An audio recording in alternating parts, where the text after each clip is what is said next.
नमस्कार मित्रांनो, रामकृष्ण हरी. मी तुम्हा सर्वांचा लाडका तुषार चौगुले माझ्या वारकरी तुषार यूट्यूब चॅनलवर तुम्हा सर्वांचे मी मनपूर्वक स्वागत करतो. रत्नागिरी जिल्ह्यातील दापोली तालुक्यातील सातारा या गावी आज पावसाने मुसळधार अशी सुरुवात केलेली आहे. आणि ह्या पावसाने आज असा भयंकर कहर असं मचावलेला आहे की ज्यामुळे आज सातारा गावातील जी शेती आहे ती संपूर्ण पाण्याखाली गेलेली आहे. ती सातारा गावची जी नदी आहे ती नदीचं बांध फुटलेलं होतं आणि त्या बांध फुटले असल्या कारणाने त्या ठिकाणी कोणतीही दुरुस्ती झाली नाही. आणि यावर्षी संपूर्ण त्याचा परिणाम या संपूर्ण गावाला भोगावा लागत आहे. त्या ठिकाणी आपण पाहू शकता की पहिलाच पाऊस आणि या पहिल्या पावसामध्ये हे संपूर्ण असं पाणी या शेतामध्ये शिरलेलं आहे. संपूर्ण शेताचं नुकसान झालेलं आहे. गेल्या वर्षी सुद्धा असंच झालं, परंतु गेल्या वर्षी काहीही कोणी काय केलं नाही. त्याचा परिणाम आता आपल्या सर्वांना या शेतकऱ्यांना भोगावा लागत आहे. संपूर्ण नदीचं पाणी हे आता या शेतीमध्ये येत आहेत. आता सध्या लावणीची वेळ आलेली आहे. आता भातसुद्धा मोठी झालेली, परंतु या पावसाने असं काही कहर केला आहे की या भातच आता काही शिल्लक राहणार नाही असं वाटत आहे. संपूर्ण उद्ध्वस्त झालेली शेती ही आपल्याला पाहण्यास मिळत आहे. संपूर्ण पाऊस सगळीकडे जोरदार पाऊस सुरू आहे. आणि या पावसाच्या मध्ये नदीचं बांध न घातल्यामुळे हे संपूर्ण आत्ताची परिस्थिती ही आलेली आहे. जर ते बांध यावर्षी घातलं असतं तर संपूर्ण ही परिस्थिती आली नसती. मित्रांनो बघा, या एका चुकीमुळे आज या शेतकऱ्यांचे संपूर्ण नुकसान होणार आहे. प्रत्येकाच्या शेतामध्ये एवढं संपूर्ण पाणी गेलं आहे ना, तो काहीही करू शकत नाही. संपूर्ण माती ही गाळ आहे, ती संपूर्ण गाळ ह्या सर्व शेतांमध्ये आलेली आहे. काही लोकांनी तर या कारणास्तव संपूर्ण शेतीच ओसाड टाकलेली आहे. काय करावं काय समजत नव्हतं.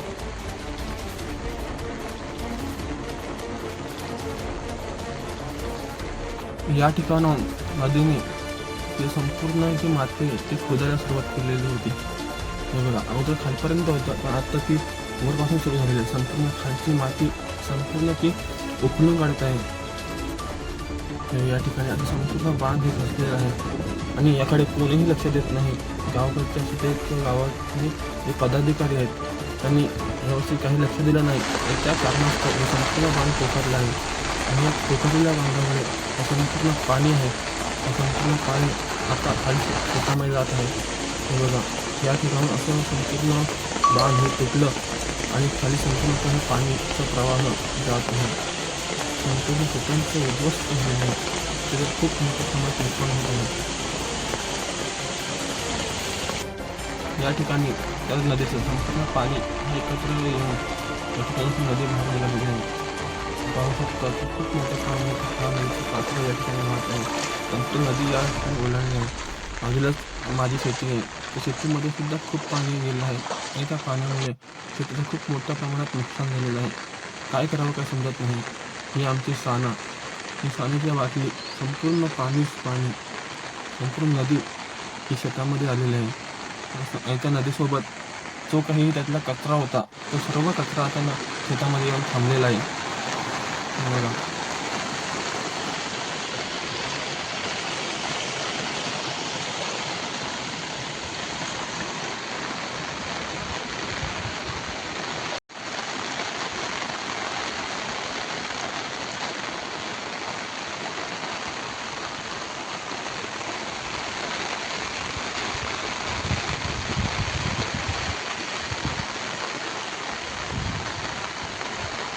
नमस्कार मित्रांनो, आता आपण आलो समुद्रामध्ये. सगळीकडे आता पाणीच पाणी झालेलं आहे. हे बघा, जणू काही समुद्राची आठवण येत आहे. संपूर्ण समुद्रासारखं एकदम भरलेलं आहे.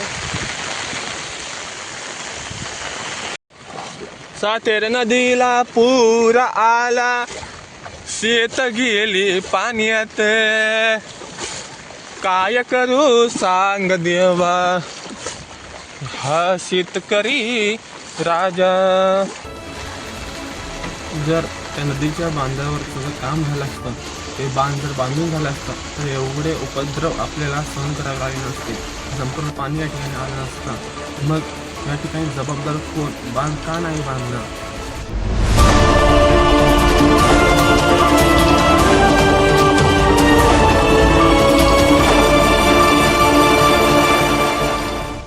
तर मित्रांनो, हा तुम्हाला ब्लॉग कसा वाटला ते कमेंटमध्ये नक्की सांगा. आपल्या चॅनलला सबस्क्राईब करा, लाईक करा आणि शेअर करा.